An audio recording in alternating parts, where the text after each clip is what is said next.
जय श्री कृष्ण. ओम नमो भगवते वासुदेवाय नमः. श्री भगवद्गीता प्रारंभ. अध्याय 1. अर्जुन विषाद योग. कुरुक्षेत्रातील युद्धस्थळावर सैन्यांचे निरीक्षण. धृतराष्ट्र म्हणाला, हे संजया, कुरुक्षेत्र या पवित्र धर्मक्षेत्रावर एकत्रित आलेल्या युद्धाची इच्छा करणाऱ्या माझ्या आणि पांडूच्या पुत्रांनी काय केले? संजय म्हणाला, हे राजन, पांडुपुत्रांनी केलेली सैनिकांची व्यूहरचना पाहून दुर्योधन आचार्यांकडे गेला आणि त्याने पुढील प्रमाणे बोलण्यास आरंभ केला. हे आचार्य, तुमचा बुद्धिमान शिष्य द्रुपद पुत्र याने कौशल्याने रचलेली ही विशाल पांडवसेना पहा. येथे भीम आणि अर्जुन यांच्या बरोबरीचे शूर आणि महान धनुर्धर आहेत. तसेच युयुधान, विराट आणि द्रुपद यांच्याप्रमाणे श्रेष्ठ योद्धे सुद्धा आहेत. तेथे श्रेष्ठ शूरवीर आणि बलशाली असे दृष्टकेतू, चेकितान, काशीराज, पुरुजित, कोंतीभोज आणि शैव्य यांच्यासारखे योद्धे आहेत. तेथे पराक्रमी युधामन्यू, अत्यंत शक्तिशाली उत्तमौजा, सुभद्रापुत्र आणि द्रौपदीचे पुत्र आहेत. हे सर्व योद्धे महारथी लढवय्ये आहेत.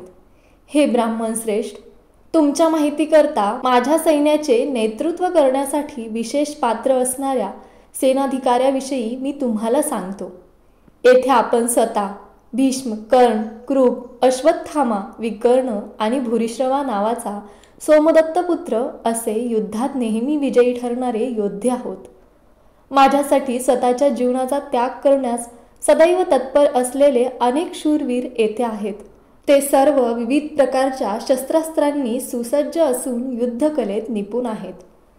आमची शक्ती अपरिमित आहे आणि पितामह भीष्म यांच्याद्वारे आपण पूर्णपणे सुरक्षित आहोत. परंतु भीष्माने काळजीपूर्वक रक्षिलेली पांडवांची शक्ती ही मर्यादित आहे. आता तुम्ही सर्वांनी सैन्य व्यूहरचनेतील नेमक्या ठिकाणी उभे राहून पितामह भीष्मांना पूर्ण सहाय्य केले पाहिजे.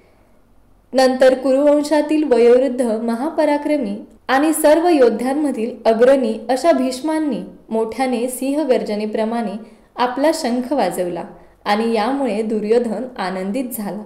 त्यानंतर शंख, ढोल, भेरी, नगारे, तुताऱ्या आणि रणशिंगे एकदम वाजू लागली आणि त्यांचा एकत्रित आवाज अत्यंत भयंकर होता. दुसऱ्या बाजूला शुभ्र अश्वांनी युक्त अशा एका महान रथामध्ये बसलेल्या भगवान श्रीकृष्ण आणि अर्जुन यांनी आपापले दिव्य शंख वाजविले. भगवान श्रीकृष्णांनी आपला पांचजन्य नावाचा शंख वाजविला. अर्जुनाने त्याचा देवदत्त नामक शंख वाजविला आणि अतिदुष्कर कार्य करणाऱ्या वृकोदर भीमाने आपला प्रौंड नामक शंख वाजवला. कुंतीपुत्र राजा युधिष्ठराने आपला अनंत विजय नावाचा शंख वाजविला. त्यानंतर नकुल आणि सहदेव यांनी सुघोष व मणिपुष्पक नामक शंख वाजवले. हे राजन, महाधनुर्धर काशीनरेश, श्रेष्ठ योद्धा शिखंडी, दृष्टद्युम्न, विराट, अपराजित सात्यकी, द्रुपद, द्रौपदीचे पुत्र आणि सुभद्रेचा महाभाऊ पुत्र व इतरांनी आपापले शंख वाजवले. हा विविध प्रकारचा शंखनिनाद वाढतच गेला. या निनादाने आकाश व पृथ्वी तल दुमदुमून गेले आणि धृतराष्ट्रपुत्रांची हृदये विदीर्ण झाली.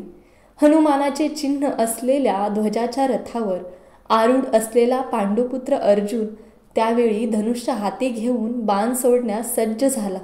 हे राजन, व्यूहरचनेतील धृतराष्ट्रपुत्रांकडे पाहून अर्जुन भगवान श्रीकृष्णांना पुढील प्रमाणे म्हणाला. अर्जुन म्हणाला, हे अच्युत, कृपया माझा रथ दोन्ही सैन्यांच्या मध्ये घेऊन चल. म्हणजे येथे युद्ध करण्याच्या इच्छेने प्रेरित झालेल्या आणि ज्यांच्याबरोबर मला या भयंकर शस्त्रास्त्र स्पर्धेमध्ये संघर्ष करावयाचा आहे त्या सर्व उपस्थितांना मी पाहू शकेन. धृतराष्ट्राच्या दुर्बुद्ध पुत्राला खुश करण्याच्या इच्छेने येथे लढण्यास आलेल्यांना मला पाहू दे. संजय म्हणाला, हे भरतवंशजा, या प्रकारे अर्जुनाने म्हटल्यावर भगवान श्रीकृष्णांनी दोन्ही सैन्यांच्या मध्यभागी तो सर्वोत्तम रथ उभा केला. भीष्म, द्रोण आणि जगातील इतर सर्व राजांच्या उपस्थितीत भगवान म्हणाले, हे पार्थ, येथे जमलेल्या सर्व कुरुवंशीयांना आता पहा. त्या ठिकाणी दोन्ही पक्षांकडील सैन्यांमध्ये आपले वाडवडील, आजे, शिक्षक, मामे, भाऊ, पुत्र, नातवंडे, मित्र तसेच सासरे व हितचिंतक अर्जुनाने पाहिले. जेव्हा कुंतीपुत्र अर्जुनाने सर्व प्रकारच्या मित्रांना आणि नातेवाईकांना पाहिले तेव्हा तो करुणेने व्याकुळ झाला आणि याप्रमाणे म्हणाला. अर्जुन म्हणाला, हे कृष्ण, या प्रकारे युद्ध करण्याच्या इच्छेने प्रेरित झालेल्या माझ्या नातेवाईकांना आणि मित्रांना पाहून माझ्या शरीराच्या सर्व अवयवांना कंप सुटला आहे. माझे मुख कोरडे पडले आहे. माझ्या संपूर्ण शरीराला कंप सुटला आहे. माझ्या शरीरावर रोमांच उभे राहिले आहेत. हातातून गांडीव धनुष्य गळू लागले आहे आणि त्वचेचा दाह होत आहे. मला येथे यापुढे थोडा वेळसुद्धा उभे राहणे शक्य नाही. मला स्वतःचाच विसर पडत चालला आहे आणि माझे मन चक्रावून गेले आहे. हे केशव, हे कृष्णा, मला केवळ विपरीत घडण्याचीच लक्षणे दिसत आहेत. या युद्धामध्ये माझ्या स्वतःच्याच नातलगांना ठार मारून त्यातून कोणाचे कसे कल्याण होणार आहे हे मला कळत नाही. आणि हे कृष्ण, त्यापासून प्राप्त होणारी विजयसुख आणि राज्य याची इच्छा देखील मी करू शकत नाही. हे गोविंद, ज्यांच्यासाठी आम्ही राज्याची, सुखाची व जीविताची देखील इच्छा करावी, ते जर आता या रणांगणावर युद्धाकरता सज्ज झाले आहेत, तर मग आम्हाला त्या सर्वाचा काय लाभ आहे? हे मधुसूदन, जेव्हा गुरुजन, वडील, पुत्र, आजे, मामे, सासरे, नातवंडे, मेहुणे आणि इतर नातलग आपल्या जीवनाचा व संपत्तीचा त्याग करण्यास तयार आहेत आणि माझ्यासमोर उभे आहेत, तेव्हा जरी त्यांनी मला मारले तरी मी त्यांना मारण्याची इच्छा कशासाठी करावी? हे जनार्दन, पृथ्वीच काय, तर तिन्ही लोकांच्या राज्याच्या बदल्यातही मी त्यांच्याशी लढण्यास तयार नाही.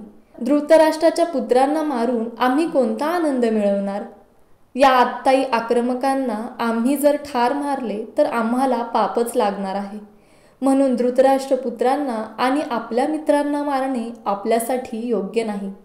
यापासून आम्हाला काय लाभ होणार आहे? हे माधव, आपल्याच नातलगांची हत्या करून आम्ही कसे सुखी होऊ? हे जनार्दन, जरी लोभाने प्रभावित झालेल्या या लोकांना आपल्या कुटुंबाची हत्या करण्यामध्ये आणि आपल्याला मित्रांशी भांडण करण्यामध्ये दोष दिसत नसला तरी सुद्धा कुटुंबाचा नाश केल्यामुळे होणाऱ्या अपराधाची जाण असताना आम्ही अशा पापकृत्यामध्ये का सहभागी व्हावे? कुळाच्या नाशामुळे शाश्वत वंश परंपरा नष्ट होते आणि यामुळे उर्वरित कुटुंब अधर्म करण्यात गुंतले जाते.